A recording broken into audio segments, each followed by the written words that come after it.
Before we get started, one housekeeping item in terms of how we do the questioning. As you know, when the gavel drops, if you're here, you're on the list. If you're not here for the gavel, you then go to the back of the list.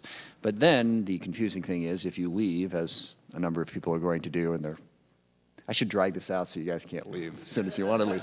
But I wouldn't do that to our witnesses. At that point, you're on the list. So whenever you come back, you get in line. But that creates an inconvenient situation in that we're thinking somebody's next, then literally 2 minutes before it's their turn, if you come back and you're in line, you get to bump that person.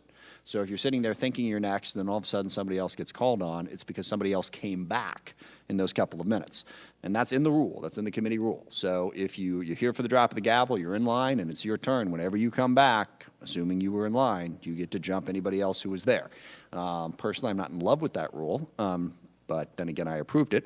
So we'll think about that for the future, but that's the way it works. I say that also because, once again, we have a classified hearing after this. We're going to try to stop at noon. I will try to get people in who are here, but if somebody comes creeping back in at 11:57, that complicates things. So we're going to try to stop at noon, try to start the classified hearing immediately thereafter, but it'll be sometime between noon and 12:15. I'm sure our witnesses were fascinated by that. Mr. Chairman? Yes. On behalf of the members of the T&I committee, you have to go to markup and vote. We appreciate you covering for us. Certainly. You will be missed, but we appreciate your giving us a heads up. Okay, we have our posture hearing this morning with the U.S. Indo-Pacific Command and U.S. Forces Korea. Our witnesses are the Honorable Randall Schriver, Assistant Secretary of Defense for Indo-Pacific Security Affairs, Department of Defense, Admiral Philip S. Davidson, Commander of the U.S. Indo-Pacific Command, and General Robert Abrams, Commander, United Nations Command, Combined Forces, U.S. Forces, Korea. Welcome, gentlemen. Appreciate you being here, appreciate your service, and look forward to your testimony. Obviously, the Pacific region is a critical region. Both President Obama and President Trump have emphasized our need to place greater emphasis on the Indo-Pacific region, and we look forward to hearing about all of the issues around there. Obviously, China is the largest issue, working with them, but also working with countries around them to make sure that they are playing by the rules and respecting their neighbors. I think the number one most important thing is it is crucial to maintain a strong U.S. presence in the Indo-Pacific region. I think our presence brings stability and makes it more likely that it is going to be a peaceful and prosperous place. Crucial to that also is building alliances. Our presence alone doesn't work unless we have friends and allies in the region who want us there, who see us being there as an asset to their interests. I believe we can do that, and I think we've done a good job of it. I want to particularly emphasize, as you note, this is the first year that is the Indo-Pacific Command, a change that we made in the authorizing bill last year to reflect the rising importance of India. To our role in the region. I think the improvement of our relationship with the nation of India is one of the most positive developments in foreign relations of the last several years. I hope we can build on that and improve upon that. The most pressing questions we're going to have today is how do we deal with China on a wide range of issues? And militarily, what do we need to do to make sure that we have the equipment we need to adequately deter them from doing things that we don't want them to do? And then, as I said, how are we doing in terms of working with other key players in the region to form alliances to contain that threat? And of course, we have North Korea.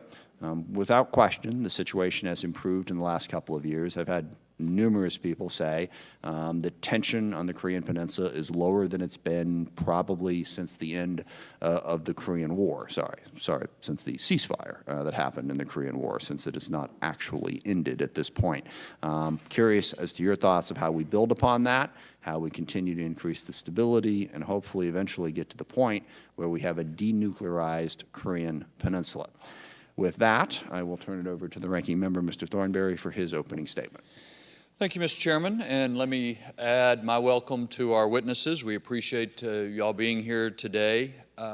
I think in a lot of ways, some of the most important statements were on the first page of the written testimony that Admiral Davidson submitted, where he talks about what we've accomplished over the last 70 years, liberating hundreds of millions of people, lifting billions of people out of poverty. What has helped accomplish that, or what has provided the foundation for that progress, is commitment of free nations to work together, which I believe is your engagement, Mr. Chairman, as well as the credibility of the combat power of Indo-Pacific Command and a robust and modern nuclear deterrent. On the next page, I'll read one sentence. U.S. power underpins the post-World War II international system that helps strengthen the essential foundations of a rule-based international order for economic growth and prosperity in the region for everyone. I think that is absolutely true in the Indo-Pacific. I think it's absolutely true in the rest of the world too. And what I worry about is that we take some of those things for granted and could let them deteriorate with consequences that will result in a darker, more dangerous world.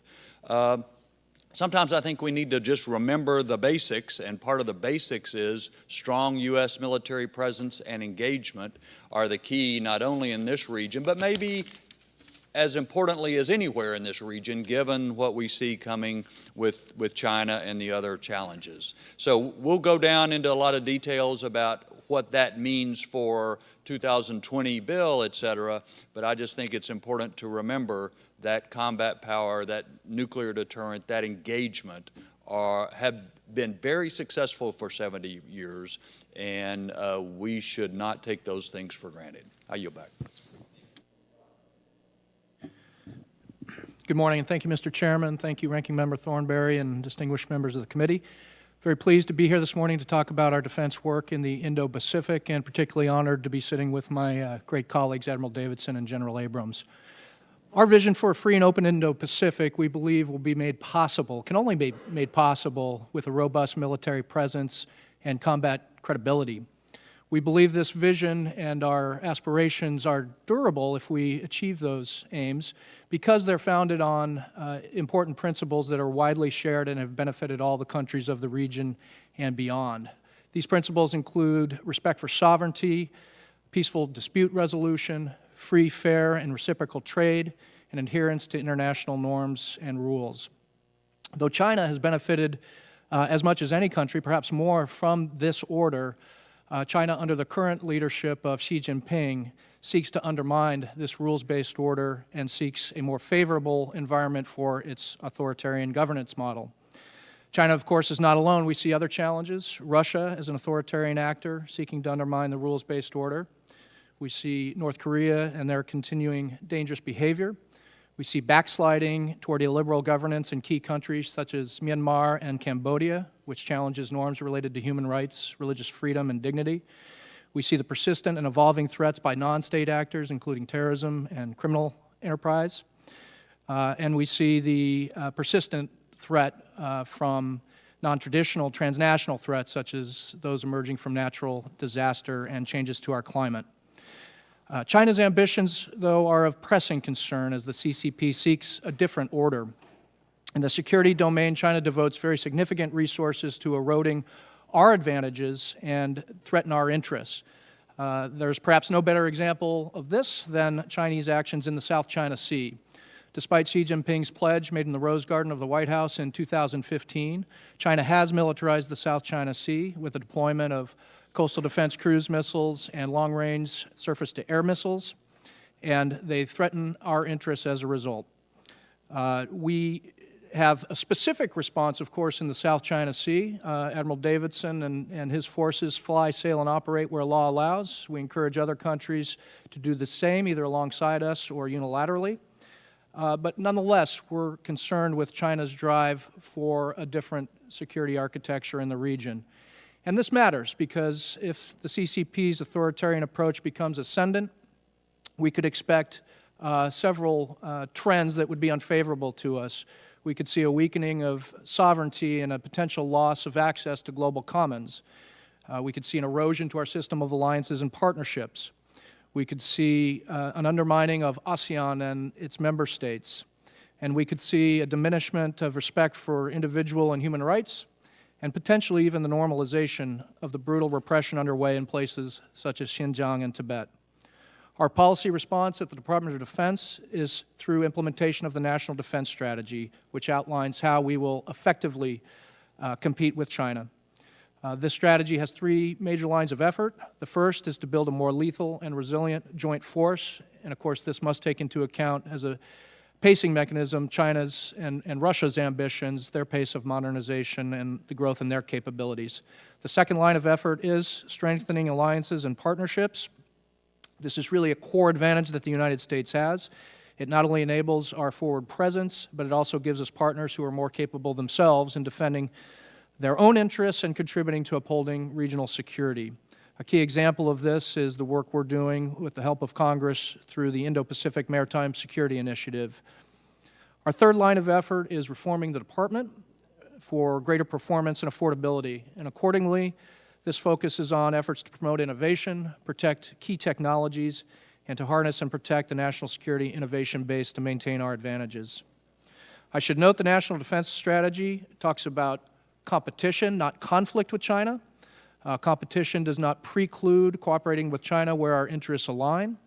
And as we compete with China, we will continue to seek a military relationship with China that aims at reducing risk and continues to push China towards compliance with international norms and standards.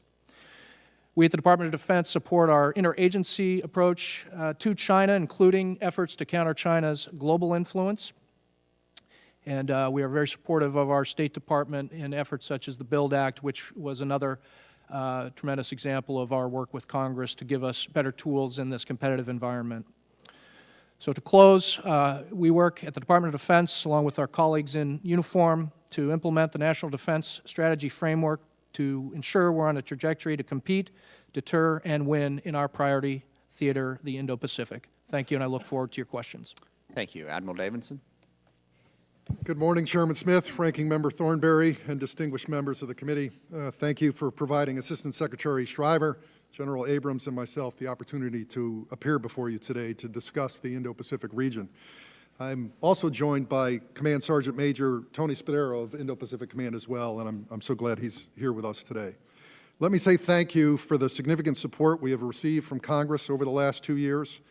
The temporary relief from the Budget Control Act and an on-time fiscal year 2019 budget helped to restore the military readiness and the lethality necessary to safeguard vital U.S. national interests in the Indo-Pacific. But there is indeed more work to do. The Defense Department's proposed fiscal year 2020 budget will help the Department address the challenges described in the National Defense Strategy and ensure our military remains the most lethal force in the world. And this funding is critical to sustaining the readiness recovery while also increasing joint force lethality as we return to great power competition with both China and Russia. It bears repeating from what Chairman Thornberry read from my written statement earlier. For more than 70 years, the Indo-Pacific has been largely peaceful. This was made possible by the willingness and commitment of free nations to work together for a free and open Indo-Pacific, the credibility of the combat power of U.S. Indo-Pacific Command working with its allies and partners, and of course, the credibility of our nuclear deterrent as well. Our nation's vision for a free and open Indo-Pacific demonstrates our continued commitment to a safe, secure, and prosperous region that benefits all nations, large and small. And it continues to place strong alliances and partnerships as the foundation of our approach to the region. The vision of a free and open Indo-Pacific includes a whole-of-government approach with economic, governance, and security dimensions, and it resonates with our allies and partners across the region. Indeed, we are seeing a general convergence around its importance as Japan, Australia, France, New Zealand, and India have all put forth similar concepts or visions, and Indonesia is leading an effort within ASEAN to elaborate one as well. As the primary military component of the United States' efforts to ensure a free and open Indo-Pacific, U.S. Indo-PACOM works with the rest of the U.S. government and a constellation of like-minded allies and partners to advance our shared vision.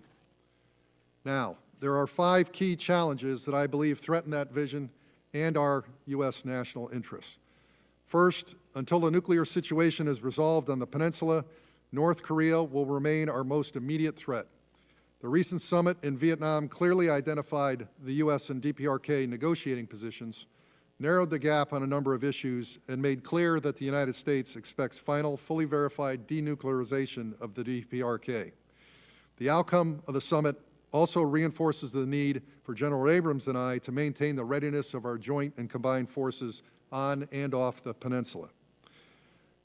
China, however, represents the greatest long-term strategic threat to the United States, and indeed the region. Through fear and coercion, Beijing is working to expand its form of communist socialist ideology in order to bend, break, and replace the existing rules-based international order and prevent a free and open Indo-Pacific.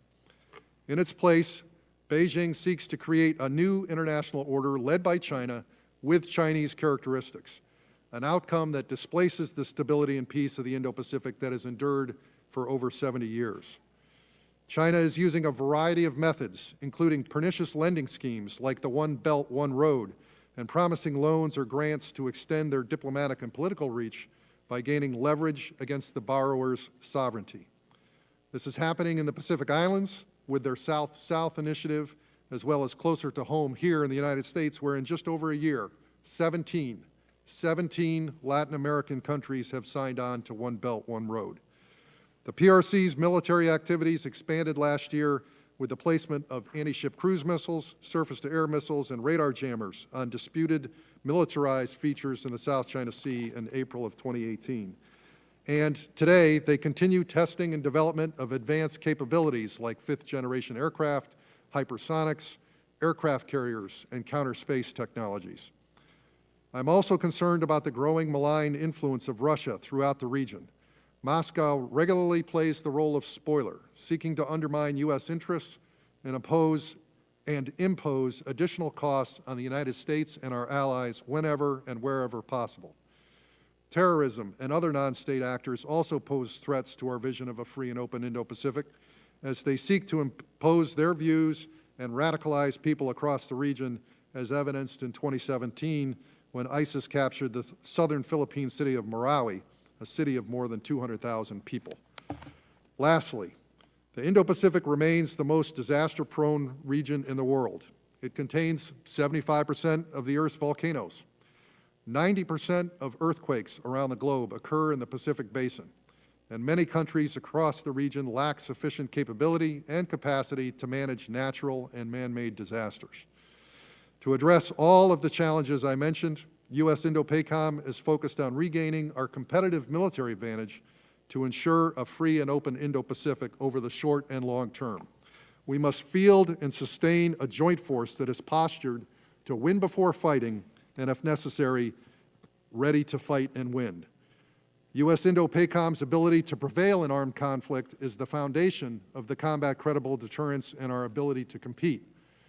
By fielding and maintaining a joint force ready to fight and win, we reduce the likelihood that any adversary will resort to military aggression to challenge or undermine the rules-based international order. To meet this demand, my top 5 budget needs are focused on the following: increasing critical munitions, advancing our high-end warfare capabilities like long-range precision fires, enhancing and improving our persistent integrated air and missile defenses, evolving our counter-unmanned aerial systems capabilities, and by continuing to develop the exquisite set of tools uniquely provided by the Strategic Capabilities Office, DARPA, and our service research labs. These deliberate actions will help ensure a free and open Indo-Pacific and deny those who seek to undermine it in both peace, below the level of conflict, and in war. I must add that our 5 Indo-Pacific Treaty allies in Japan, Korea, Australia, the Philippines, and Thailand, they have all been steadfast in their support for a free and open Indo-Pacific. Let me close by saying our ability to ensure a free and open Indo-Pacific is only possible with your support. So I would again like to thank this committee for your continued support to the men and women of U.S. Indo-Pacific Command. Thank you, and I look forward to your questions. Thank you, Admiral. General Abrams. Good morning, Chairman Smith, Ranking Member Thornberry, and distinguished members of the committee. I've had the privilege to serve in this position as the commander of United Nations Command, Combined Forces Command, and U.S. Forces Korea for just over 120 days. In that short time, I have assessed that the ROK-U.S. military alliance is stronger than ever. Our combined force is a strategic deterrent postured to respond to potential crisis or provocation, and if called upon, ready to defend the Republic of Korea and our allies in the region. Today in Korea, we have tremendous opportunities before us, as well as some great challenges. Ongoing diplomatic engagement between South Korea, North Korea, and the United States has led to a significant reduction in tension compared to the recent past, marked by missile launches and nuclear tests. Diplomacy is creating the opportunity for North Korea to choose the path of denuclearization, forge a lasting peace, and to build a better future for its people. And while diplomacy is not without its challenges, it remains the mechanism underpinning the transformation we have witnessed over the past 14 months as we've moved from provocation to détente. The first steps towards creating a better future for all Koreans have already begun. We have witnessed multiple presidential summits, inter-Korean dialogue, and international support to sanctions. The steps agreed to last April at Panmunjom and specified later in the Comprehensive Military Agreement, combined with the aforementioned diplomatic efforts, have all contributed to a marked reduction in tension on the peninsula and created mechanisms for the development of cooperation and confidence building, essential ingredients to the incremental process of making history on the peninsula. Still, I remain clear-eyed about the fact that despite a reduction in tensions along the demilitarized zone and a cessation of strategic provocations, coupled with public statements of intent to denuclearize, little to no verifiable change has occurred in North Korea's military capabilities. For instance, we are watching the ongoing Korea People's Army winter training cycle, including a slate of full-spectrum exercises, which is progressing along at historic norms, meaning that we have observed no significant change in the size, scope, or timing of their ongoing exercises compared to the same time period over the last 4 years. Further, North Korea's conventional and asymmetric military capabilities, along with their continued development of advanced conventional munitions and systems, all remains unchecked. These capabilities continue to hold the United States, South Korea, and our regional allies at risk. As such, I believe it is necessary to maintain a postured and ready force to deter any possible aggressive actions. Fielding our force in Korea requires a foundation of support and sustainment to meet warfighter needs. Today, that foundation is sound. It serves as the bedrock from which we deter aggression and ensure stability, not only on the Korean Peninsula, but in Northeast Asia. Our posture allows our diplomats to speak from a position of unquestioned strength as they work to achieve enduring peace and final, full, verified denuclearization of the DPRK. I also want to thank you for the support we have received from the Congress over the last 2 years as we have significantly improved the posture and readiness of our forces on the peninsula, from munition stocks to additional ballistic missile defense capabilities and much more. I cannot underscore enough the importance of the on-time appropriation in 2019, as it has enabled us for the first time in many years to make smarter investments, improve our planning, and provide predictability to our commanders in the field so they can sustain the hard-earned readiness that is essential for being a fight-tonight force. With the support of Congress, the recently submitted FY20 budget continues the work of improving and sustaining our defense posture. The readiness required to be a credible deterrent is perishable. We must continue to exercise the core competencies necessary to the planning and execution of joint and combined operations under the strain of crisis. However, we must also strike a balance between the need to train and the requirement to create space for diplomacy to flourish. As such, we have innovated our approach to training and exercises by tuning 4 dials that modify exercise design and conduct: size, scope, volume, and timing. Adjustments to these dials enable us to remain in harmony with diplomatic and political requirements without sacrificing warfighting requirements and warfighting readiness to unacceptable levels. Our combined forces, Republic of Korea and the United States, recently completed a significant step in our evolution by conducting the first of our combined command post exercises, Dongmeng 19-1. Earlier this month, we exercised tactical, operational, and strategic competencies to be prepared, should the call come, to respond to crisis, defend the Republic of Korea, and prevail against any threat. This training is built upon the relationships, lessons learned, and staff interactions derived from many combined training and exercise events conducted by our components and the Republic of Korea counterparts throughout the year. The ROK-U.S. alliance remains ironclad. It's been tested multiple times over the last 65 years and only becomes stronger. Our military partnership continues to deepen and broaden the long-standing relationships that exist at every echelon. On behalf of the service members, civilians, contractors, and their families on the peninsula, we thank all of you for your unwavering support. And I am extremely proud to be their commander and to work hand in hand with the Republic of Korea to protect our great nations. Mr. Chairman, I look forward to answering your questions. Thank you. Thank you very much. As you mentioned, as I think all of us mentioned, our presence in the region is very important, and that presence takes on many forms. But certainly in Japan and Korea, we have troops forward stationed there. There's been talk about, cost sharing, how much the countries that we have our troop presence in pay. Now, we, in my view, get an enormous benefit from that presence. But just for the record, are you satisfied right now that our partners in the region are paying their fair share of what the cost should be for our troops being there? Mr. Schriver, if you want to start with that. I am, and I think the deals that have been struck to date have been mutually beneficial with our allies and ourselves. Of course, we're entering new negotiations shortly with both countries, and I expect the same outcome, that we'll get something mutually beneficial. And there has been talk about this cost plus 50 idea. It's just a rumor. No one has confirmed it. But just for the record, I assume you would think that not a good idea and not a good approach to our negotiations. I've seen discussion, mostly in the media. It's not anything we've been directed to seek, and it's not part of any formal guidance. And again, I think our President's view on burden sharing is known. We think there should be burden sharing, but we'll leave that to the negotiation when the time comes. So would you directly comment on the idea that cost plus 50, is that a good idea or a bad idea?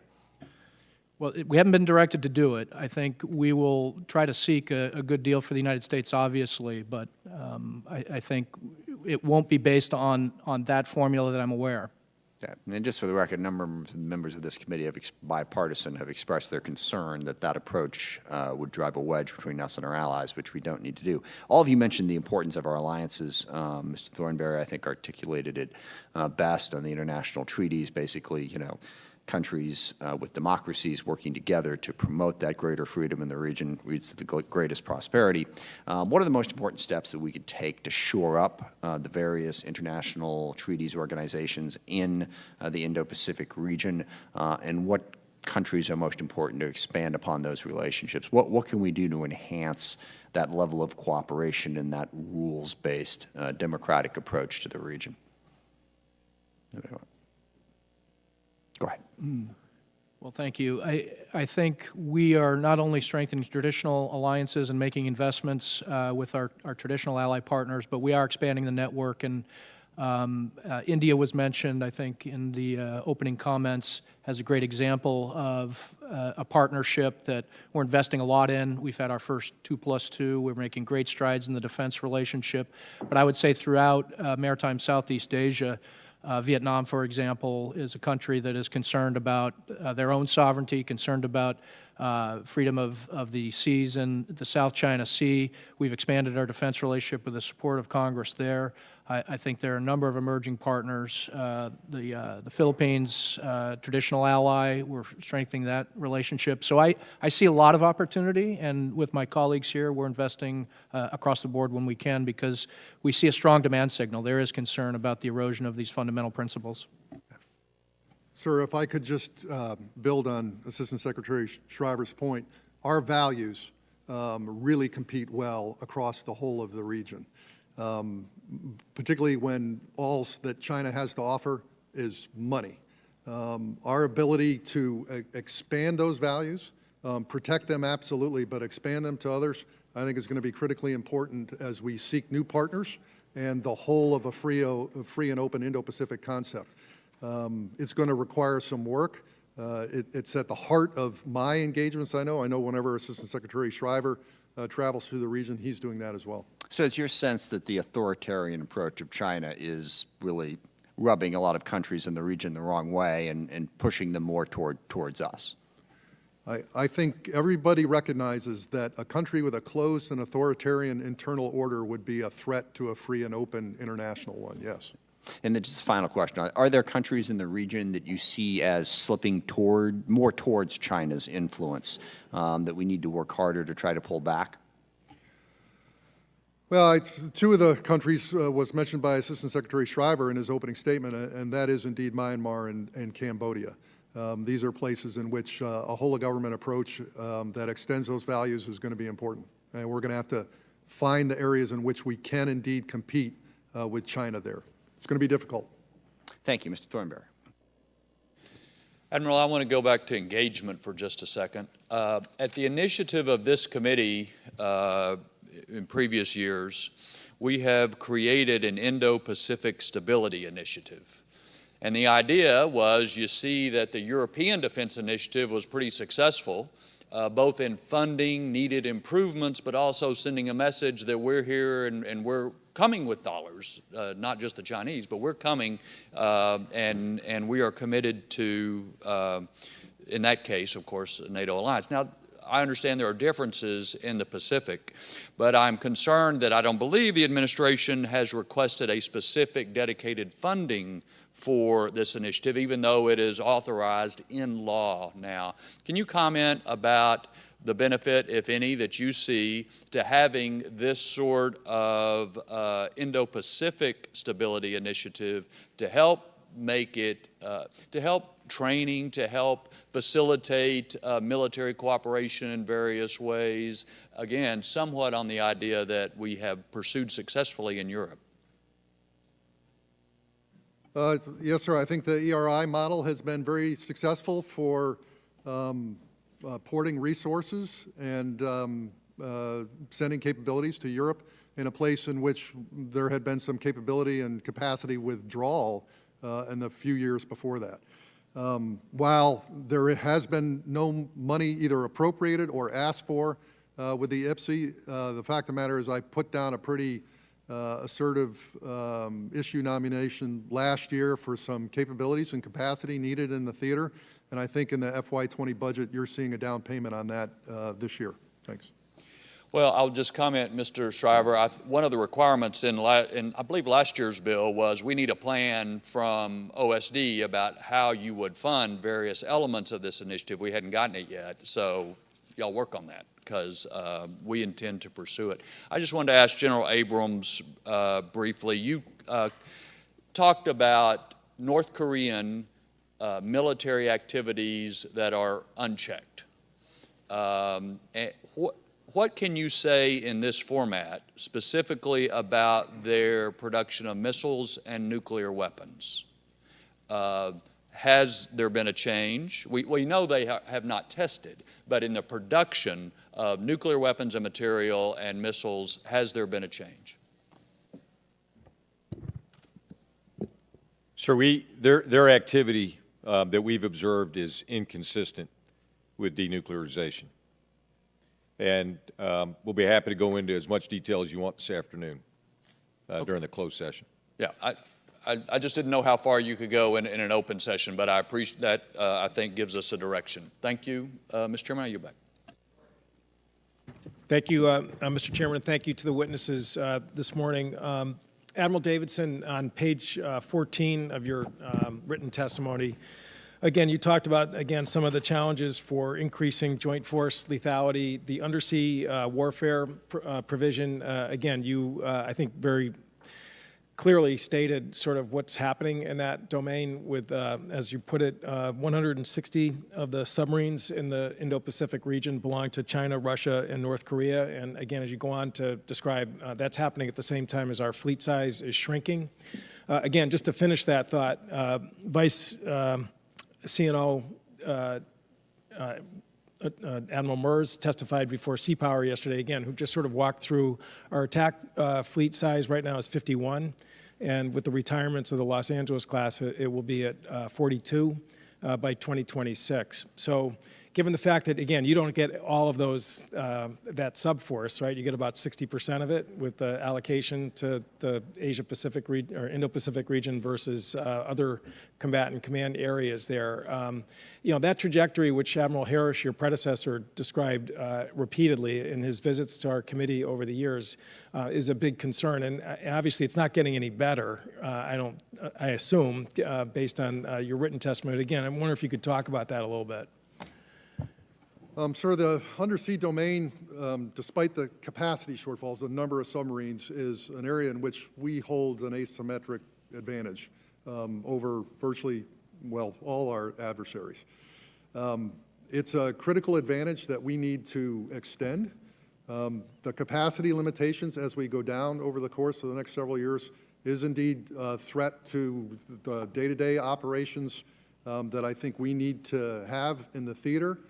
For presence needs and risks RO plans to a certain extent as well. I'd be happy to talk about more details as we get to this later session. Sure. So Admiral Harris in open session actually testified that only about 50% of the stated requirements for subs can be met, given, again, the fleet size today as opposed to where we're, I mean, again, that was open testimony. Is that still pretty much the state of play? My day-to-day requirement is met by slightly over 50% of what I've asked for, yes. Okay, so you know, this committee actually tried to change that last year in terms of at least getting some uptick in terms of the build rate, which again the administration opposed and was therefore blocked.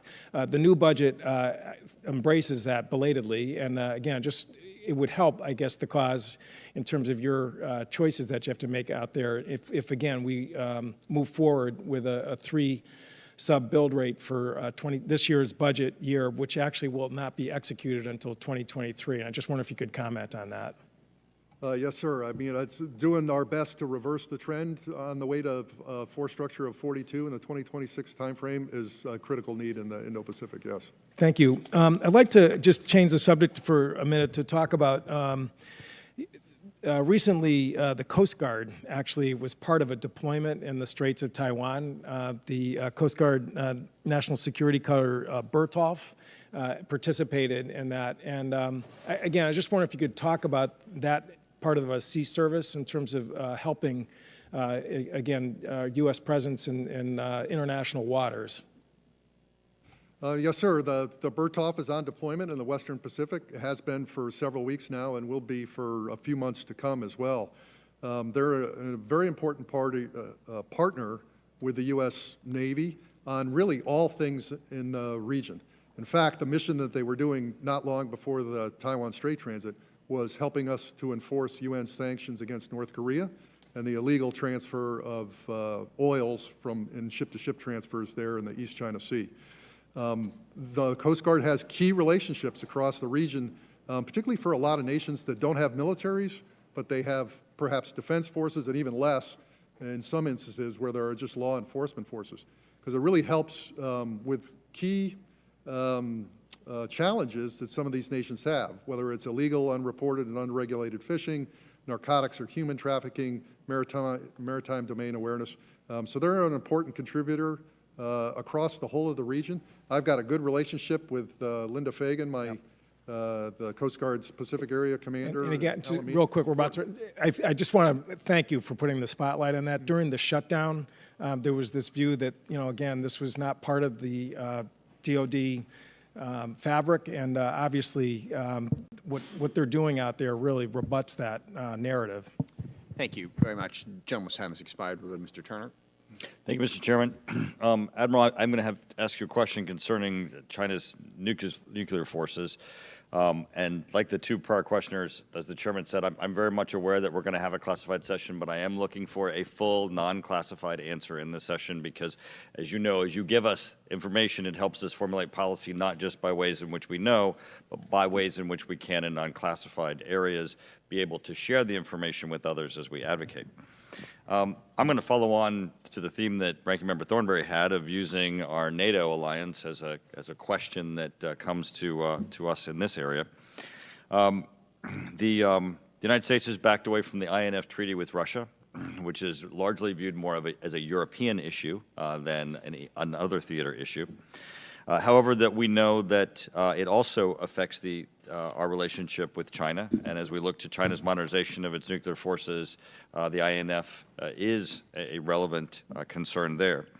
And we look at your testimony, page 6, China is undertaking hypersonic glide vehicles, electromagnetic railguns, and this is, I think, the most important sentence. You said Beijing is also modernizing and adding new capabilities across its nuclear forces. So here we have a near-peer adversary that's adding new capabilities across its nuclear forces. So this is not just a sustainment issue, just trying to modernize what we have in our inventory that might be requiring updating. This is actually new capabilities that they're doing. You then go on to say that they have nuclear-powered ballistic missile submarine, which will be armed with JL-3 sea-launched ballistic missiles, a road-mobile nuclear and conventional capable intermediate-range ballistic missile, road-mobile intercontinental ballistic missile, and you go on. So my question relates to the United States is now leaving the INF, and it poses both an opportunity as we look to our own capabilities, but also an opportunity diplomatically. So would you please give us some characterization of the threat that China poses and the intermediate range missile threat? What operational importance non-INF compliant assets to the United States would represent in this changing environment? And then what would be the benefit of a possible Russia-China-U.S. deal on on an INF treaty, in that we know that when the United States entered into this, there were significant assets that were dismantled. So it's not as if we can just say we can't reach this because people have these assets.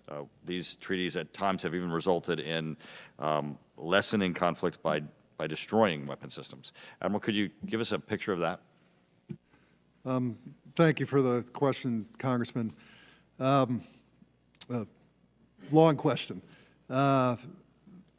China, let me put it this way. At the operational level, about 93% of China's total inventory, if they were a party to the INF, would be in violation of that treaty. These missiles number in the hundreds, and we can talk more specifically about that later today, and present a serious challenge to not just the United States, but all of our allies, partners' freedom of action in the region. Our, at the operational level, long-range precision fires are constrained to just air and sea assets right now. With a wider set of capabilities with the United States, you really present a problem to the Chinese or the Russians, and you improve our freedom of action by presenting a like dilemma to them. So I think that's critically important. I need to add that Secretary Schriver should talk policy here a little bit. With respect to any kind of future arrangement, of course, it's not under active consideration because we're not quite out of the treaty yet. But given the significance of China's capability following in this range, certainly it would make sense to, if we were to go down that path of another agreement, to think about China being included. I can't see it being meaningful without China. Thank you, Mr. Chairman. Thank you, Mr. Gallego. Thank you, Mr. Chairman. Admiral Davidson and General Abrams, I apologize. Last year, I led an effort to ensure that we have a floor on our troops in U.S. Forces Korea. What do you think is the appropriate number of U.S. troops to have on the peninsula to maintain deterrence against Kim Jong-un? Congressman, our current troop levels that we have with both assigned and rotational forces is appropriate and meets our requirements to provide an adequate and credible deterrent to the DPRK. Admiral? I fully agree with that. Great, and I think this will be, I think you kind of already answered this next question, whether you can confirm that our force posture in Korea and Japan is designed to provide the best deterrence versus North Korea. Yes, sir. I think our current force posture does do that. Of course, it takes other forces off the peninsula as well.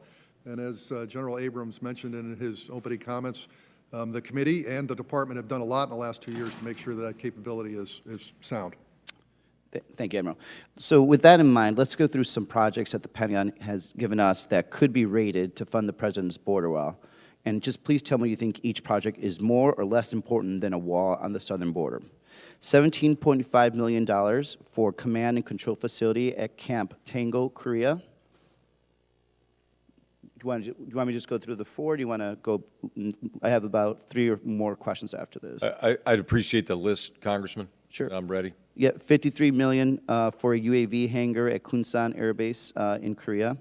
$45.1 million for munition storage facilities in Guam, and $23.8 million for corrosion control hangar for C-130s in Yokota, Japan. Are these more or less important than a border wall? Congressman, and I can only speak to the 2 projects that are in Korea.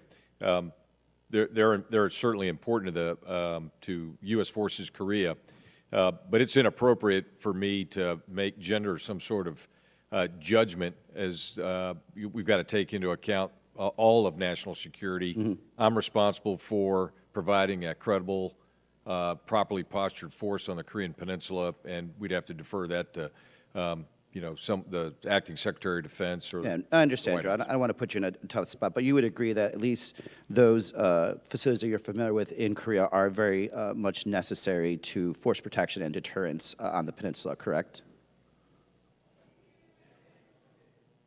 Without making a judgment on the wall. Right. I'm just pausing just for a second. So not necessarily for force protection, but principally for command and control and sustainability. Yes. Excellent. Thank you, General. Mr. Schriver, we often hear about the need for munitions, the need for intelligence and surveillance, ISR platforms, and the need for airlift and sea lift to flow forces into the region quickly. General O'Shaughnessy told the Senate Armed Services Committee last month that there is no military threat at the southern border. In light of that, why would the department use money allocated for a real threat like China or North Korea to pay for a wall that doesn't help us with a real threat versus a real threat? I think as Secretary Shanahan, Acting Secretary Shanahan said yesterday, we've made arguments based on what we think our defense priorities are. We now have a lawful order from the President to execute, and we're looking how to best do that. Thank you, Mr. Schriver. I think what I'm trying to, and I'm sure, again, I don't want to put you in a difficult spot. Well, the one thing that I'm trying to highlight is that we do have real threats that are existential threats, to our alliances, to our country, and potentially to the world. And when we're choosing to use our military funds that are very limited and resources for something that is an imagined threat, I think that is a problem, especially for us on this committee. Mr. Schriver and Admiral Davidson, I understand that we are more frequently using freedom of navigation patrols to push back on illegal Chinese claims in the Pacific. What else can we do to ensure that China doesn't present us with a fait accompli as we think they're about to do, or they're willing to do, I should say? I think they have changed some facts on the ground with the militarization of those outposts. Our goal is to make sure that that doesn't become a tool to operationalize an expansive illegal sovereignty claim. So the freedom of navigation operations you mentioned are important. We've taken other steps. Along with Admiral Davidson's predecessor, we disinvited China from RIMPAC and pointed to their activities in the South China Sea as a reason for that. We've encouraged other countries to join in presence operations, joint patrols, and our responses in the future may not necessarily be on point. Their activities in the South China Sea could be met with consequence elsewhere, as I think was the case with RIMPAC. So we are intent on making sure that no one country can change international law or the norms. Thank you. The gentleman's time has expired. Mr. Conaway. Well, thank you, Mr. Chairman. General, thank you. Following on that line of questions,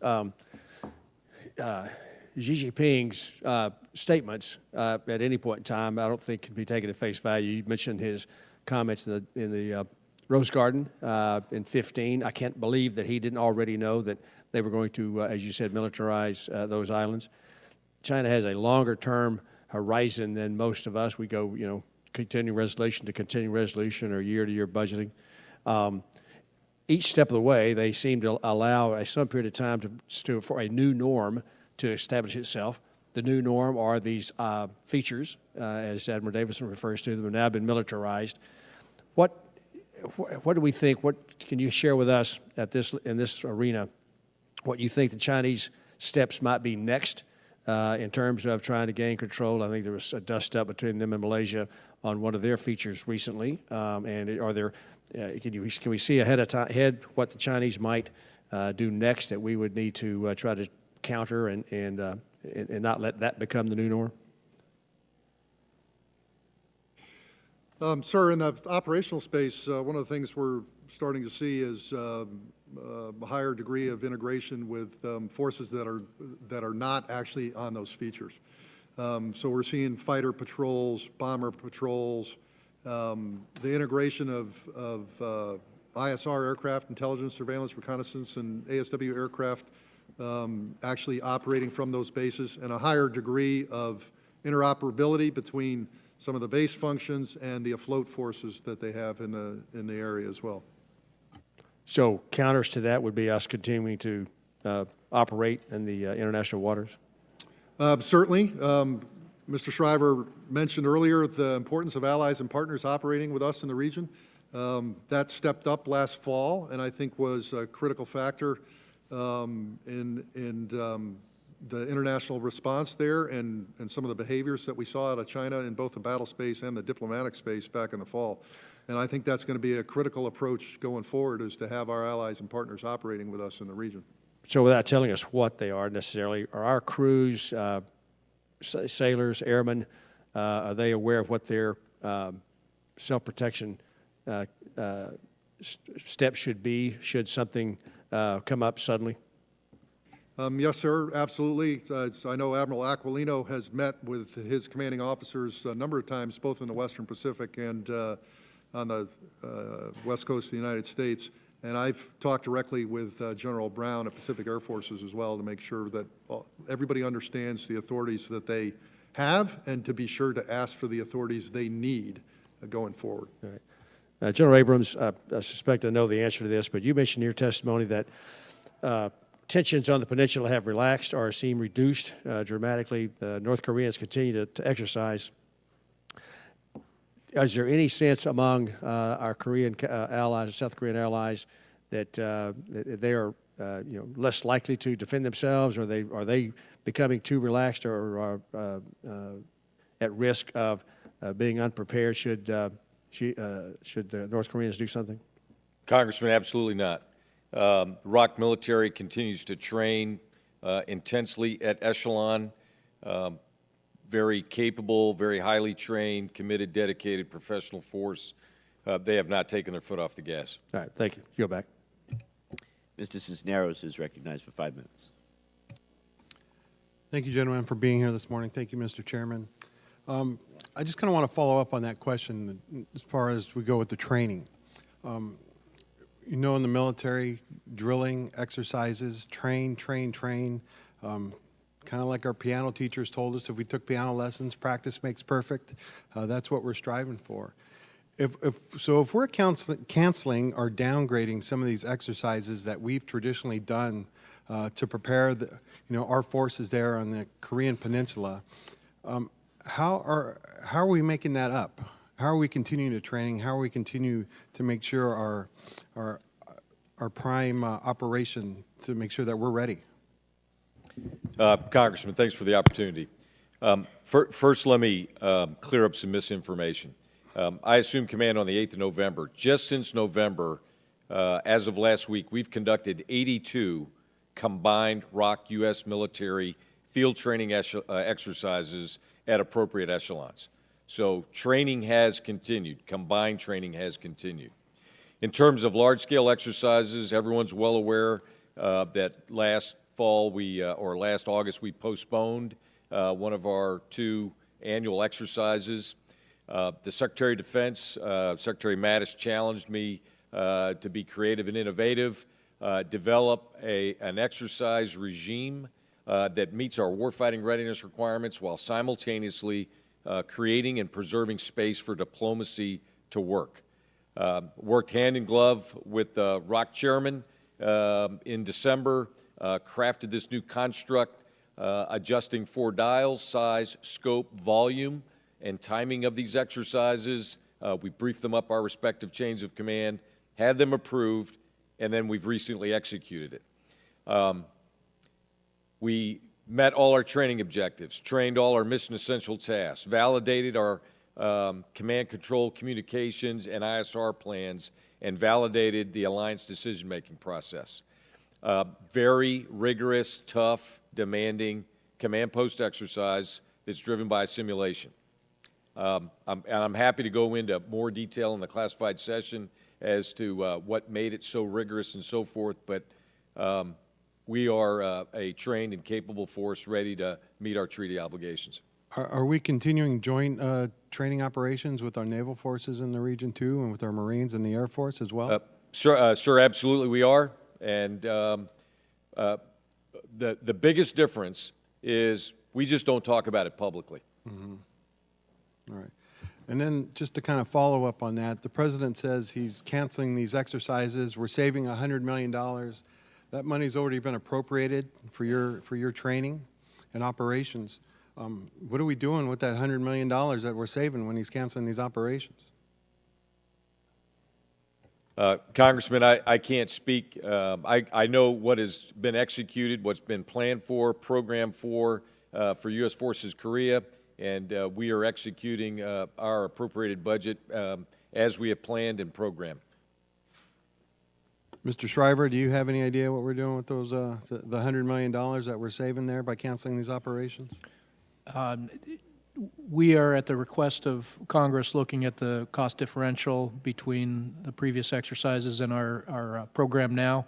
I'm not aware that we have a plan for specifically what to do if there is a significant cost differential and how we would use that money. I yield back the remainder of my time.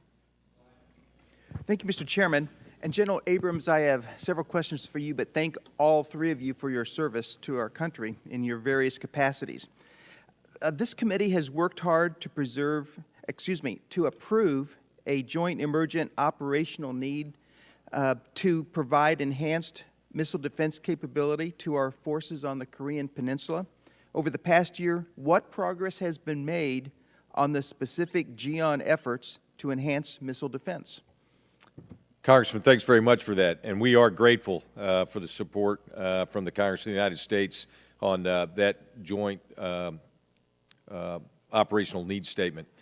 Principally three capabilities. All three remain in development. They're all on time right now. The first and most important capability is slightly ahead of schedule, and we hope to have it fielded here in the next 12 to 16 months. Excellent. Thank you.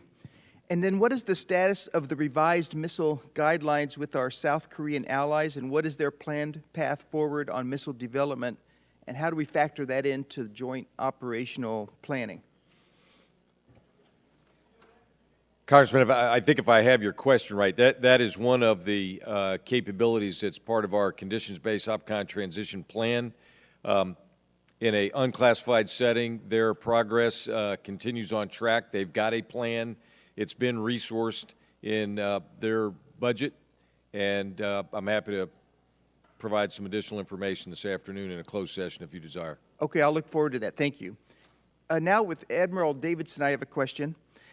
In the issue of readiness, if we have a conflict with a peer competitor in the Indo-PACOM theater, do we have enough ammunition stocks on hand and pre-positioned to fight and win a war? And along with that, how much supply do we have, and what are our risks if we don't have enough on hand pre-positioned?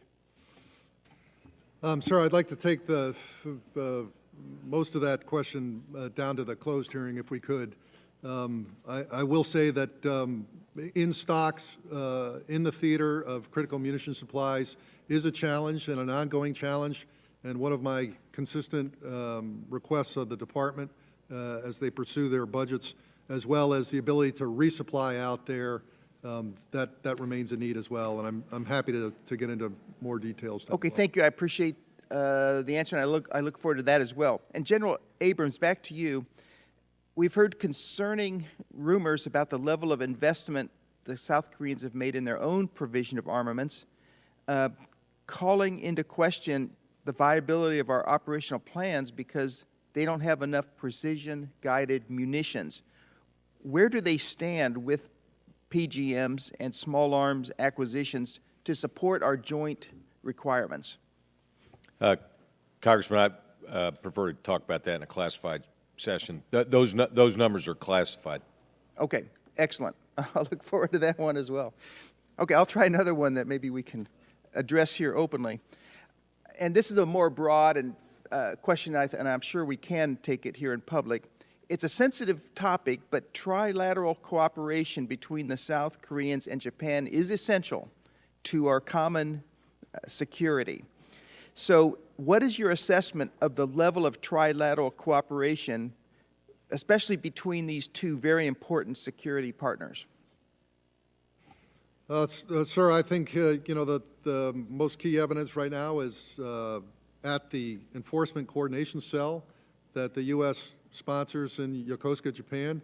We have both Japanese and Korean partners sitting side by side, helping to enforce the UN sanctions regime against North Korea and the illicit transfer of oil and ship-to-ship transfers there in the East China Sea and Korea Bay. I think that's an important bellwether to keep in mind, that we're working in a very collaborative, cooperative, and totally transparent manner at sea, in the air, and in the coordination of those forces in a single headquarters. Thank you. I'm very encouraged by that. I appreciate your answers. And Mr. Chairman, I yield back.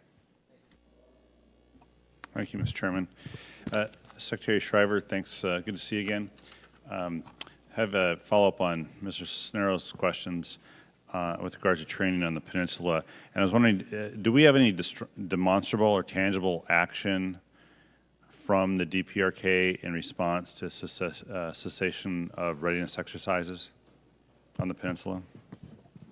On our core area of interest and concern, the issue of denuclearization, we have not seen any progress to speak of. So would it be fair for me to conclude that we gave up something for nothing as a result? If I said that if that was my thought, would you say that would be a reasonable conclusion?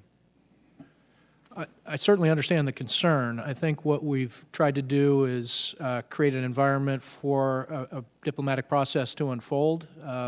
In Hanoi, we were disappointed that the North Koreans weren't prepared to talk about how to fulfill Chairman Kim's pledge. Our door is still open for diplomacy, but to date we have not seen movement on denuclearization. Yeah. So the next question is, what should we expect from this diplomacy? We expect them to fulfill Chairman Kim's pledge made at Singapore, which is to pursue complete denuclearization, and we'd like them to start by identifying a common shared definition of what denuclearization means, and then we can build a roadmap alongside them on how to achieve that. But ultimately, it is the full, final, verifiable denuclearization that includes all categories of weapons of mass destruction and missiles and other delivery systems. Do we have a timeline under consideration when we will restart full readiness exercises? When will we stop waiting for North Korea? Congressman, we are looking to the President and the Secretary of State and their judgment on how the diplomacy will go, and they'll give us the signal of how to make adjustments in the future if they so determine. Is that, thanks for that. Is that the Pentagon's role in this, is to wait for a signal? Are you in fact just waiting for, as opposed to injecting any information into this discussion in the administration? Well, I think as General Abrams indicated, the objective is to do both, give our diplomats space and maintain readiness through the adjustments that have been made. If there are risks associated with a prolonged posture like this, we would certainly make those known, and we have made known our interests in all the things we think we need to do to maintain readiness, and I think General Abrams is doing a tremendous job on that regard. Thanks. I'm going to not follow up. I have another set of questions for you on actual budget related. We talked about this a couple weeks ago on the strategic support forces that China has created in the reorganization of the PLA. And I'm wondering how the budget proposed to Congress reflects perhaps a response or an attempt to get ahead to the reorganization of the PLA specific to the SSF development. I think that I would primarily point to increased investments in cyber in that regard, both in terms of the resiliency and protection of our own infrastructure, as well as expanding the competitive space. We can talk about that more in the closed session. But given the mission of the Special Security Force, I think that's the area I would point to. Yeah. So I think from my first set of questions, you'd probably understand General as well. I wanted to ask the policy guy, because it's really more of a policy set of questions about my concern about that we seem to be giving up something big for not anything, for nothing from DPRK as part of these negotiations. And it's something I think it's worth exploring for this committee as well. Continue to press on this question and expect that to happen. So thank you very much, and I yield back. Thank you, Mr. Chairman. I'd like to thank our witnesses for joining us. Admiral Davidson, I'm going to begin with you. Earlier this month, General Scaparrotti spoke about the challenges he faces in the European Command, saying he was really 2 destroyers short, needed a better presence of both the Carrier Strike Group and Amphibious Ready Group there to counter Russian aggression in the area. And I wanted to ask you 3 yes or no questions, and then I want to get you to elaborate. Would you say that there is a sufficient attack submarine presence in the Indo-Pacific? They are not meeting my requirement, no. Would you say you have a sufficient Carrier Strike Group presence in the Indo-Pacific? That's also below what I've requested. Would you say you have a sufficient Amphibious Ready Group presence in the Indo-Pacific? That's slightly below what I've requested. Okay. The map you gave us, I think, is very telling. There's lots of blue on here. Your AOR has a significant amount of area that requires a naval presence. I know that the Navy is going through a force structure assessment, looking at what the future Navy should be, the types of ships. Have they consulted with you to look at your needs, to assess the risks that are going to be there in the future, and have they talked to you in the respect of being able to help you reduce your risk to an acceptable level as you manage this AOR in the Indo-Pacific? Yes, sir. No, the Navy staff is completely aware of the existing contingency planning and where we're going in the new global campaign plan construct, and it's informing this force structure assessment that they have ongoing right now. Very good. Thank you. Assistant Secretary Schriver, yesterday Secretary Shanahan spoke before this committee, and he was discussing the administration's budget, and we were talking about those things that were in it, but also those things that were not in it. One of the things that's concerning is the reduction overall of the number of aircraft carriers out to 2027, with taking CVN 75 out of the inventory, which actually takes us down to 9 aircraft carriers. And I'm curious if you would discuss with us and give us the thought behind the analysis with the shipbuilding projection that going down to 9 carriers between now and 2027, which is what retiring CVN 75 early would bring. Do you think that in relation to what Admiral Davidson has just told us, do you think that puts us at an acceptable level of risk with Navy presence around the world? Well, those decisions, those trade-offs go beyond my purview. I do share acceptable or non-acceptable risk? Yeah, I think I have to defer to the leadership that has to make the global considerations on trade-off. I am concerned about any shortcomings identified by the warfighters, such as Admiral Davidson. Okay, very good.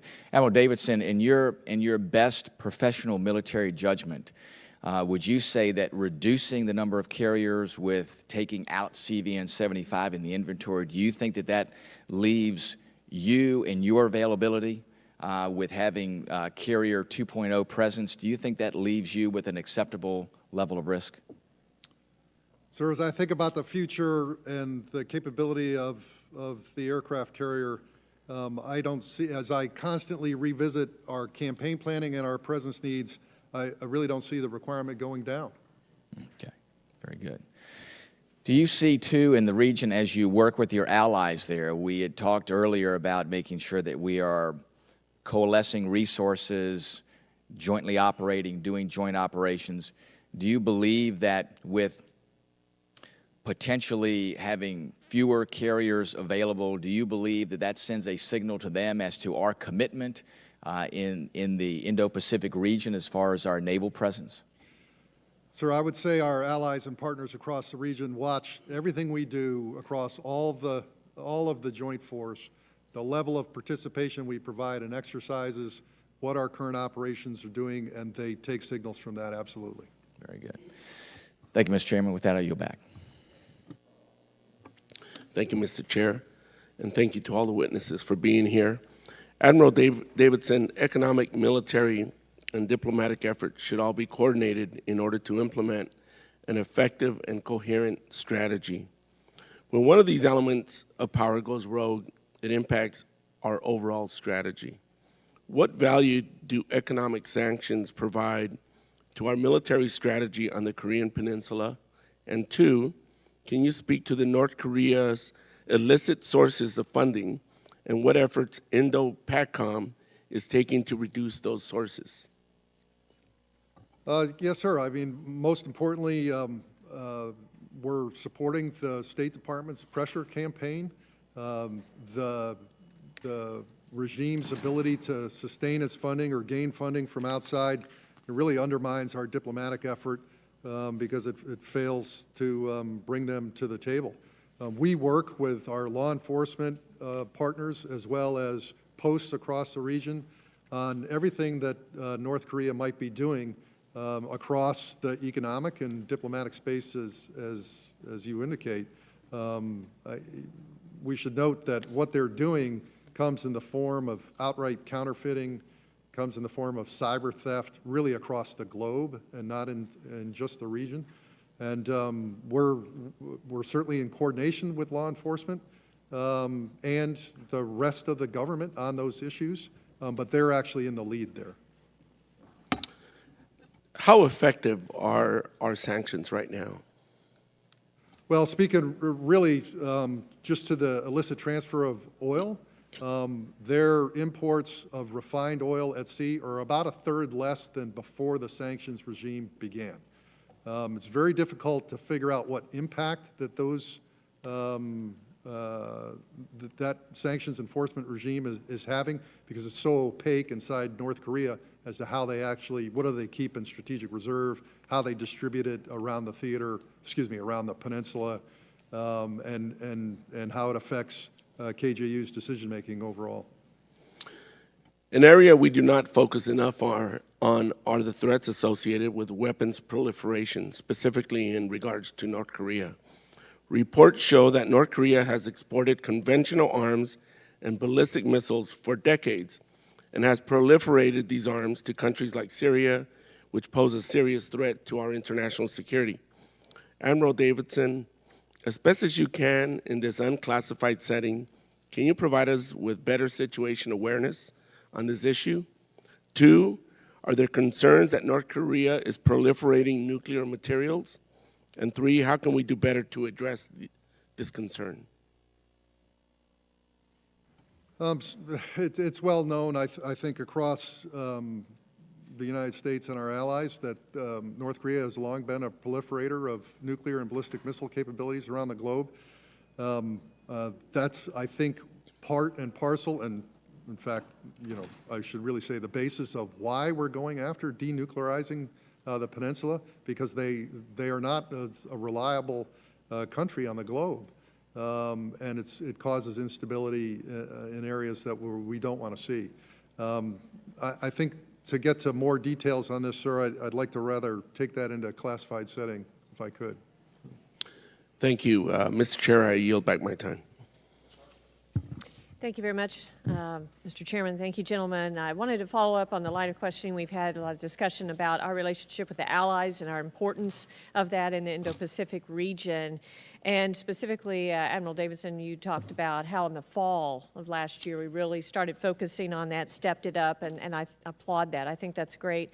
I wanted to just mention that March 13th, the B-52 bombers, our B-52s, conducted routine training in the South China Sea for the second time this month. And I think that's very, very important for the freedom of navigation operations that we have in the region. But it appears that many of our allies in the Pacific are reluctant to conduct the same type of freedom of navigation activities. So I was wondering your thoughts on that, and can we expect to see our allies and partners support this effort in the future? If I could, ma'am, the bomber patrols that we use really around the whole of the region and not just in the South China Sea are to maintain our readiness and to understand how others respond in the region. We don't actually use them for freedom of navigation operations. Okay. Those are training missions and how they're employed. To the point about maritime forces doing freedom of navigation operations, though, we've encouraged all nations really to step up their operations in the South China Sea. And if they're not capable of taking a policy decision to actually do the very assertive freedom of navigation operations we do them more assertively across the globe and always have in the United States to enforce these international rights.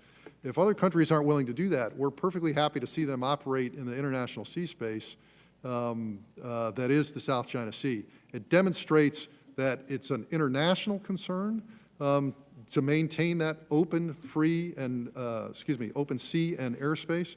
But certainly, and we welcome people to do it unilaterally as well as with us and in other multilateral forums. Randy, you got anything you want to add? I would agree with all that, and I would just add, given the expansive nature of China's claim, everything inside the 9-dash line, presence operations are valuable in and of themselves, even if it's not a direct 12 nautical mile challenge of a feature claimed by China or any other party. So presence, as Admiral Davidson said, is extraordinarily important given the expansive nature of their claim. Okay, great. As far as the partnerships go, we have several compacts set to expire in the coming years, like the Compact of Free Association States, which impacts our relationship with them, economically, diplomatically, and militarily. So can you expand on the importance of these agreements and whether we should continue to fund them or should we let them expire? We look forward to working with Congress in the hopes of continuing to fund them based on the needs. Over time, it's our hope that the requirements will be less given the state of their economic development, but for the foreseeable future, we think there will be need, and the compact relationship is mutually beneficial. We do make certain pledges with respect to their defense, but we also gain access, we gain support in international fora, that we have a special relationship with these compact states that we want to extend. Admiral? If I could just Sure. add, Madam, those three compact states are the connective tissue between the United States and the Western Pacific.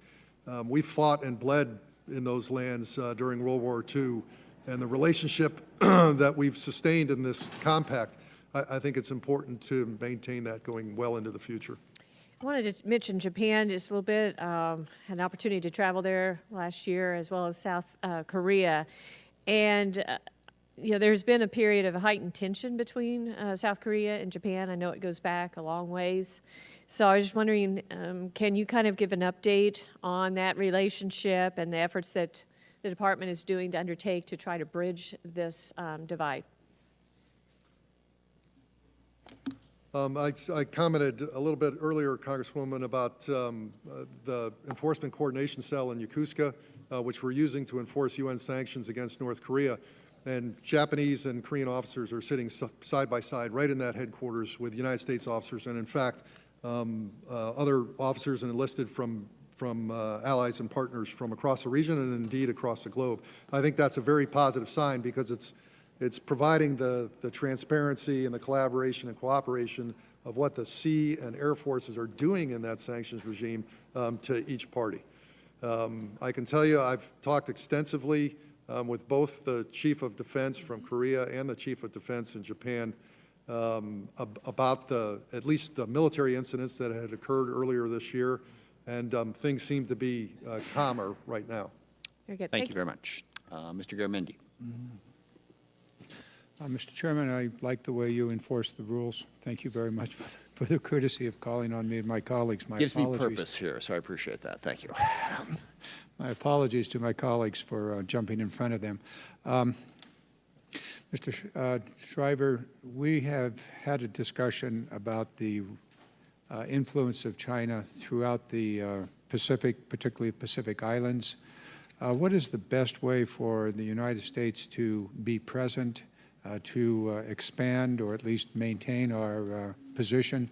I noted the Admiral Davidson just talked about the history back in World War II and beyond. So if you could elaborate on that, not just with the Pacific Islands, but beyond in the entire region. Let's leave India aside for just a moment, but the others. Thank you. Well, I think our engagement is very important with respect to the Pacific Islands. Both Admiral Davidson and I have led interagency delegations there within the last 6 months. But it's really providing an alternative that's whole of government. As was mentioned earlier, some of these countries don't have militaries. They have law enforcement entities, so we bring our Coast Guard in, we bring other agencies in to really create approaches that meet their needs, which are very significant: illegal fishing, criminal activity, et cetera. So we have to fashion approaches that meet their needs and provide an alternative to what China or any other country might provide. And I'd also add that we have like-minded partners that are looking at Oceania. Australia has its Step Up program. New Zealand has its Reset. We're all looking to do better. And with respect to broader approaches in the region, I think it's the same. There is blowback from how China is approaching some of these relationships and the debt trap diplomacy, predatory economics, but we've got to be there as well with alternatives. And I think a demand signal is there, and we're doing our best to meet that demand signal with quality engagement and meaningful engagement that meets their interests and needs. Admiral Davidson, would you like to add anything to that? Just one more specific thing. We've undertaken an initiative to look at our defense attaches and where they're positioned, particularly across the Pacific Island chain, and we've actually taken some near-term action to expand that network immediately. But I completely agree with all of Mr. Schriver's comments. I'd like to drill down, but not in the next 2 minutes, on what specific things we should be doing. And why don't we take another minute or so, and then maybe I have a follow-up question, but let's go down to specifics. What is it? It's military attachés, fine. What about the rest of the government, the whole of government? Mr. Schriver, if you'd like to do it, or Admiral, jump in. Well, as I mentioned, whole of government are bringing in our Coast Guard where there aren't militaries. So they have, for example, shipwrighter program agreements with some of the countries that assist them in monitoring their sovereign territorial waters for the purposes of preventing illegal fishing, other criminal activity. We have National Guard state partnership programs in place where there are Pacific Island countries that have militaries. We just expanded that to include Fiji through the state of Nevada. So there are a number of tools that go beyond just the engagement, the presence of attachés, and we're working to build those out. Our foreign military financing with State Department has been stepped up in the region. Fiji would be an example of that as well, where we're helping with their peacekeeping forces. Well, I was kind of chumming for you to mention the Peace Corps and the return of the Peace Corps to the Micronesia area, so I'll mention it myself.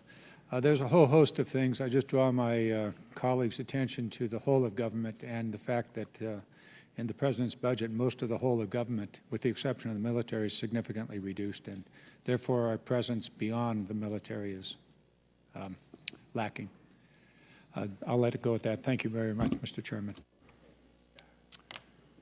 Admiral, I want to thank you for mentioning Communist China and their use of One Belt, One Road in Latin America and the Western Hemisphere in our backyard. And I think it's interesting that Vietnam asked or allowed, whichever way we want to put it, us to park the Carl Vinson right there. And I think that's, if you wanted proof that you can't trust Communist China, even their neighbors don't trust Communist China. And their movement into the Western Hemisphere concerns me. We're not here to talk about that today, but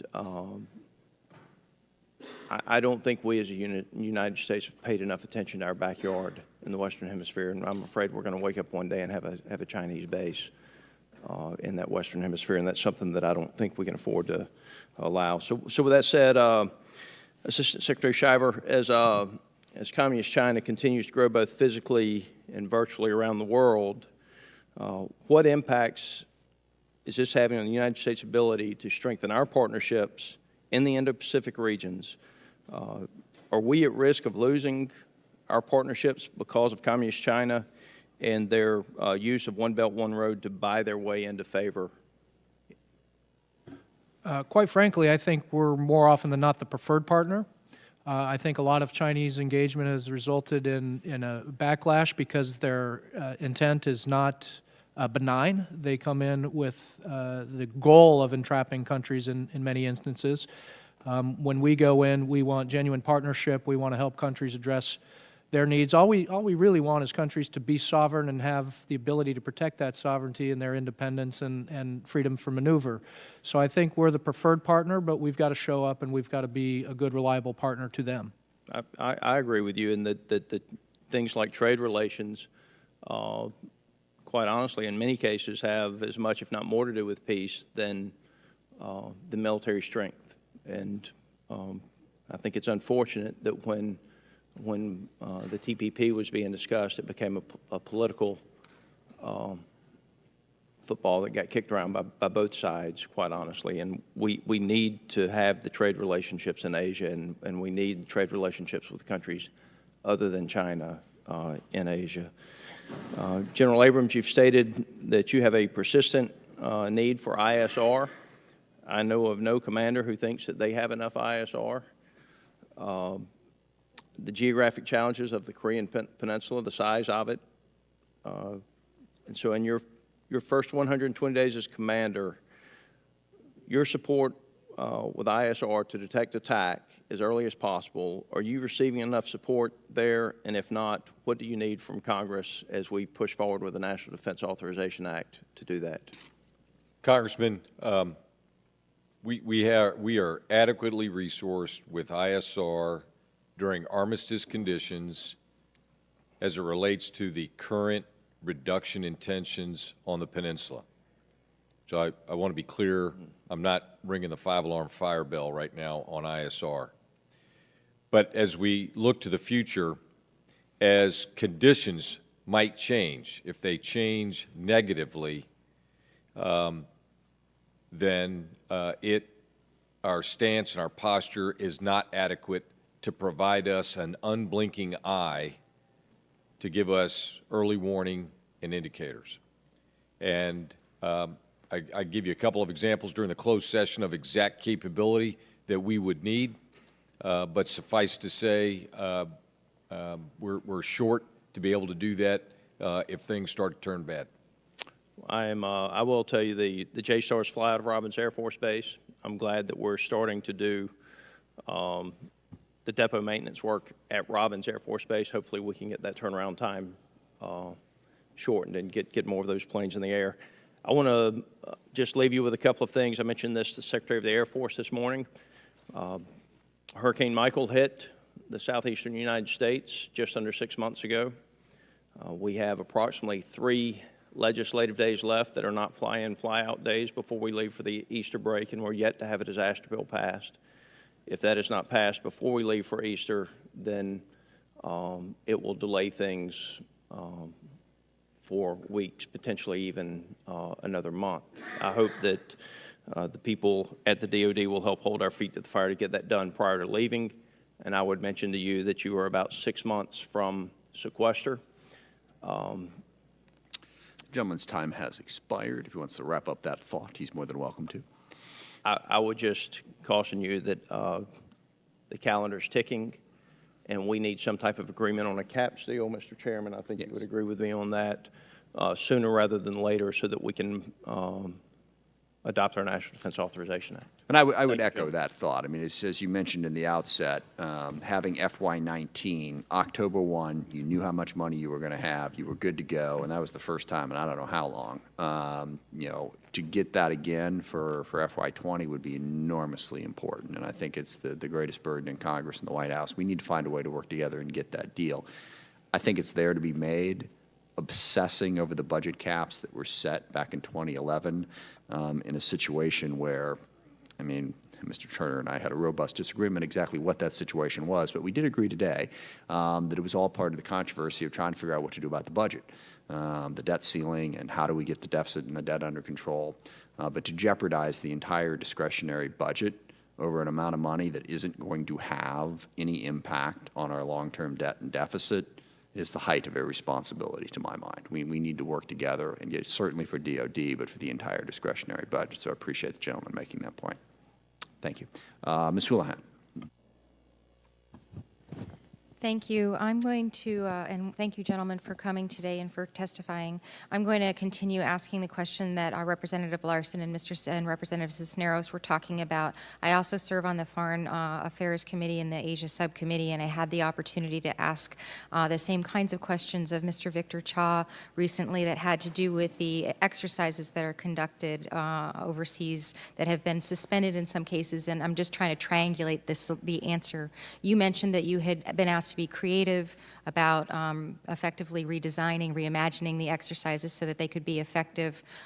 He mentioned that he was concerned that if those reimagined exercises continued in the capacity that they were, which was in some cases not actually in the places they ought to be, that by the springtime he would be anxious that we should be returning to actually exercising in the places that we plan to have those scenarios actually unfold. And do you have that same kind of concern, whereas if we continue to sort of exercise off-site, for lack of a better descriptor, which is how he was alluding to it, that we are in some ways less ready than we would have been otherwise?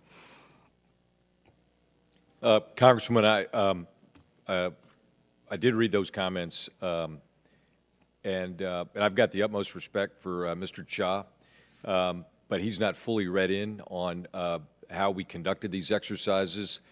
I'm happy to give the members all the details you want on things that we have done with the exercise designed.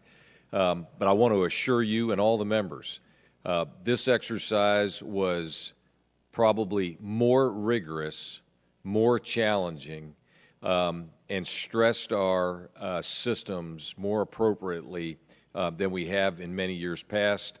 I prefer to go into how we were able to do that in a closed session. But the department is committed, I know the Secretary of Defense is committed to us being able to sustain that readiness and continue to train and exercise as we need to keep it as a fight tonight capability. Thank you, and I will look forward to having that conversation in the next session. My next question is for Mr. Schriver and Admiral.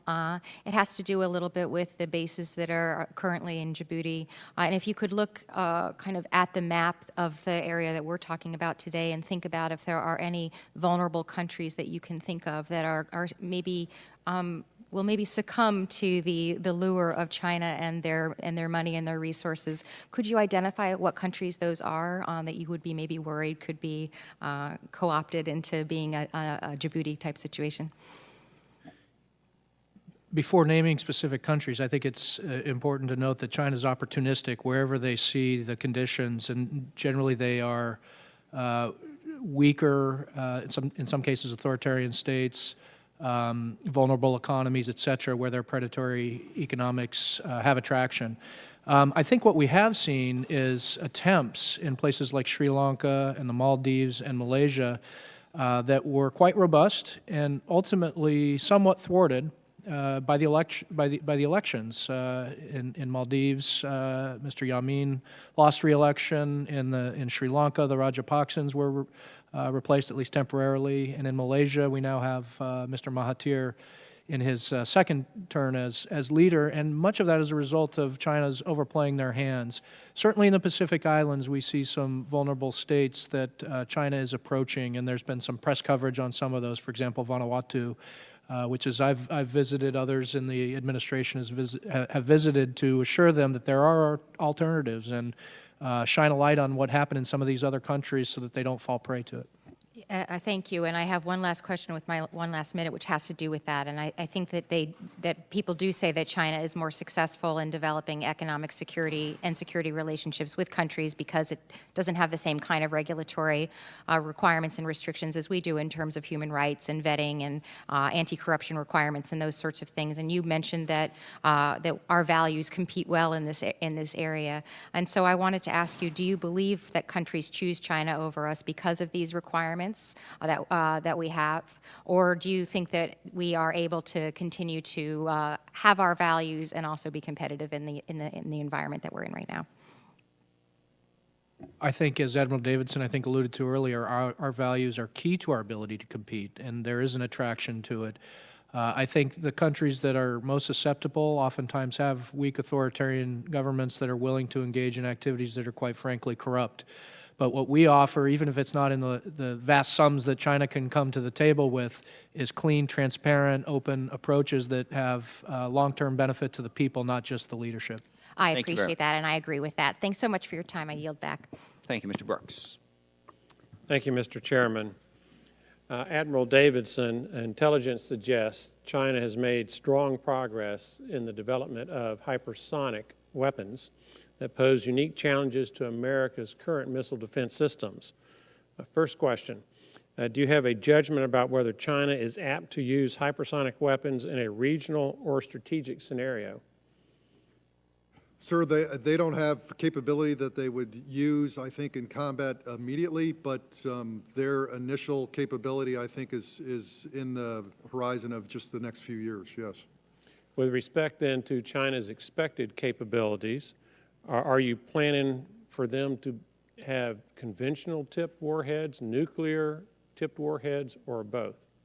I think the nation needs to be prepared for any outcome there, both. And what are our current hypersonic defense capabilities?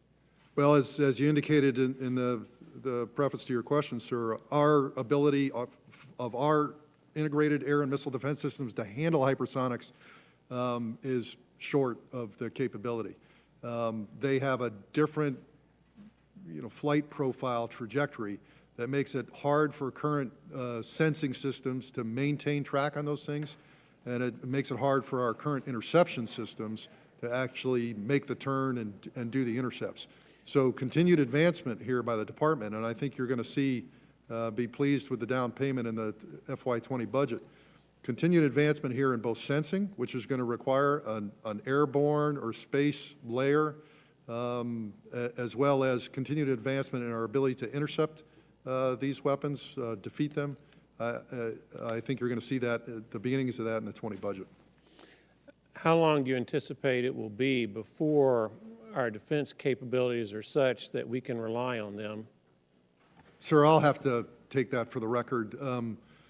Money is a resource here, that is a factor, but so is time. And I think Dr. Griffin, and as the services pursue this capability, I think they could give you a more refined answer than I could, but I need to do some coordination with them to get back to you. Well, that flows into my next question. How much more money do you believe we need in the next fiscal year defense budget in order to adequately accelerate defense capabilities to hypersonic weapons? Sir, if I could take that question down below, I can begin to address that, but I'm going to have to take that for the record as well. All right, thank you. We've moved from defense now to offense. Assistant Secretary Schriver, the Missile Defense Review opens the aperture for hypersonic glide defense. What investments are necessary to get the Department of Defense developing such a capability for the Indo-PACOM area of responsibility? And then follow up on that with, in your judgment, how long will it be before America has an effective offensive hypersonic capability? I can only answer at the very general level because there are parts of the department that deal with both the offense and the defense equation. But I do think you will see this reflected in the 2020 budget, an increase in resources both on the defense and offense side. I do think time is of the essence, given where China and competitors may be on this. And of course, it's not limited to